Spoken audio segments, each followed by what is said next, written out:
Oh, it's so sickening just looking at it. Ugh. Yeah, we want to get the Cooned In Lodge in the background. Right. This train depot is on the historic registry. I want to appear on this white stuff. Tell me what this is. TDOT likes to call these mounting curbs. We call it vomit. It's insanity. So we don't really know. They don't tell us why they chose to do this. We don't know what this is called in the engineering world, other than lay people who drive by it every day and it's just ugly. What purpose would this serve? Apparently they wanted to make this a lane right here. They wanted this to be a road. They decided that. There was no line there. There was no lanes. So to create that, they blocked all this off. Apparently this is so we don't drive on it. And you can see that if that was the goal, to create a lane, they didn't want us driving on this. So apparently we're so stupid, we've got to have cement mounting curbs not to do that. So this creation with all these lines, these are not parking spaces. What are these? This is just more area where they don't want us to go. And this was not here before? No, this was not here before. None of this. None. This limestone rock area was just put up by a local family because all we had the real estate to call our own as a town was that little circle of grass, because the county paved over all of this. Okay, it never should have been paved. If it hadn't been paved, then TDOT wouldn't have had such a hissy fit about it. But because there was all this pavement, this is just their creative juices flowing here. Let's try signs, lines, cement. They used a little bit of everything. All of this is just do not drive area. And people now find a way to get their trucks and cars in here and use it as a used parking lot. So if they're selling a car, they park it right here. Right, which is not its intent. And this is all privately owned. What we're standing on right now is privately owned. Apparently TDOT doesn't care. All of the cement, the lane there, signs, all of this is new, all of it. And what they've done over here then, with these lines were not here before either. Apparently they don't want us to drive there. Now this building, which is eligible for the historic registry, has no place for anyone to park because we used to park here. So they can't rent that building out because there's no place to park. Are you going to park right here and pull out into the road? All of this asphalt causes this building to flood, and it's about to disintegrate because of the asphalt. The owner tried to get it dug up a long time ago, and if TDOT had asked, they would have been told that they were making it impossible then to dig up the asphalt on the private land to save this building. Instead, they just added lines, signs, cement. Now they have to dig it up. And they're still insisting that right here there's a road. They just made this up this week. I mean, honestly. On Thursday, that's their newest thing. Before that, never mentioned that there was any kind of right-of-way here. Really, it's new.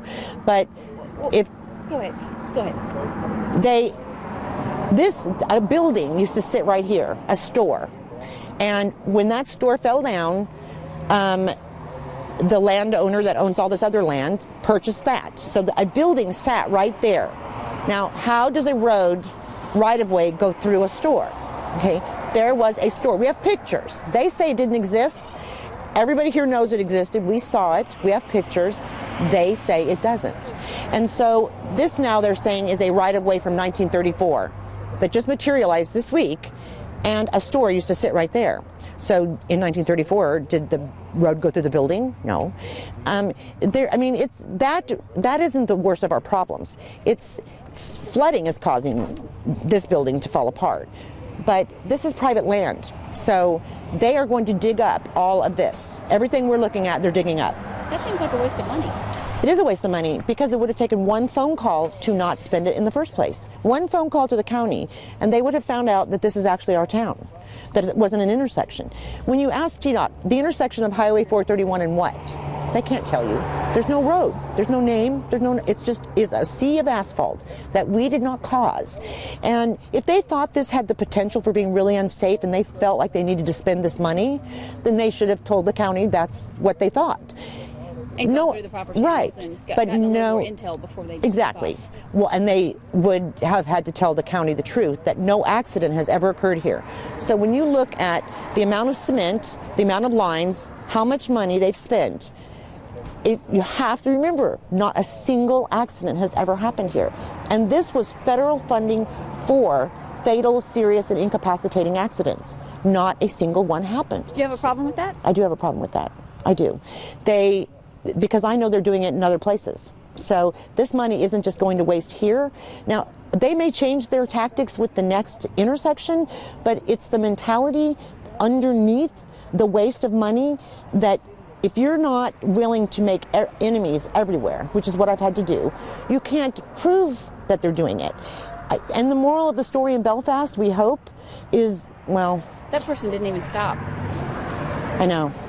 It's a long story. You Aren't you supposed to stop before you go left? No. Oh. You don't have to stop there? Right there? No. Yeah. You can turn. So there's a stop sign. Do they not have to stop at this stop sign before they go left? Did a car come out here? He was coming right here, and he just turned left. No, you can. No, that stop sign is for people pulling out of the bank. Oh my gosh. Yeah, I know. It looks like it's facing this way. No, I know. And you know what happens here? If you come out of the bank now, that wasn't there before. If you try to turn left or right with a truck pulling hay, horses, cows, which we have, you can't do it without going over the cement. It's not actually possible.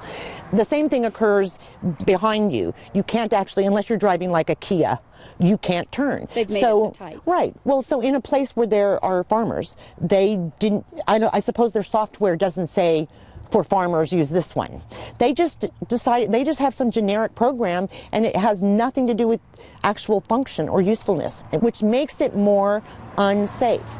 So all the money that they spend, if it actually made someplace safer, you might be able to make an argument. But with the exception of the little blinky light on top of the stop sign they put over here, what they did to the other two intersections actually made them more unsafe.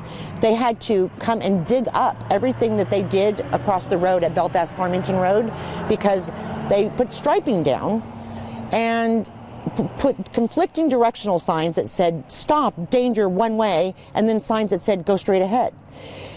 And you couldn't actually turn your truck without going into that other lane of blocked traffic. So we told them, just so you know, there's going to be a head-on here in about 2 days. So they had to send out a crew across the road to get all the way back up. So across the road, the intersection has had 10 accidents, and which is 10 times more than we had here. And with 10 accidents, you now have the intersection exactly the same way it was before they spent the money, the federal money for the low-cost safety enhancement that they then had to dig up. That intersection is right back where it started in the first place. So all their stuff about we're saving lives and we got to do it, really? Well, the intersection is exactly the way it was. You had to dig it up. They have to dig it up here, and they have to dig up a mounting curb that they put at Fishing Ford Road because you can no longer turn right. And the only one accident that happened there in 10 years was somebody turning left. So there was never a problem turning right. Now you can't. You can only go one way in a two-way road. And they said, well, that wasn't our intention, so we'll have to dig it up. So is that TDOT's policy now? Is this just waste money, spend money, throw it down because we can dig it up? If they get mad, we'll come back and dig it up. And unless you are willing to spend hours and hours and hours and hours and hours and yell and scream at people, there are places in Tennessee where they have wasted this kind of money and they just moved on and people didn't argue and dig it up because it wasn't their town. Normally you're not going to complain if somebody just gives you a safer intersection. You would say, oh, it's a waste of money, nothing, it wasn't really needed, but it's okay. Here, it was our town, and that was their mistake. They actually butchered our town. When you say it was your town, just for the layperson hearing this, you're not saying this was the intersection in our town and we have the say-so over our town. You're saying this was the town circle square. That's right. This would be the equivalent of a downtown. This is where we held functions. We could block it off in any variety, depending on what we did. If there was a funeral, people could park in here. Granted, it probably needed to be a little bit more structured, but it'd been that way for almost 200 years, and nobody ever complained. Nobody complained. We never had an accident. We were not crazy about the asphalt, but the county did that. And so when I say it's our town, it may not look like the downtown you would envision, and we would have envisioned something better for ourselves, but this is where our community came together. That's what makes the heart of a town. And there was no safety issue here.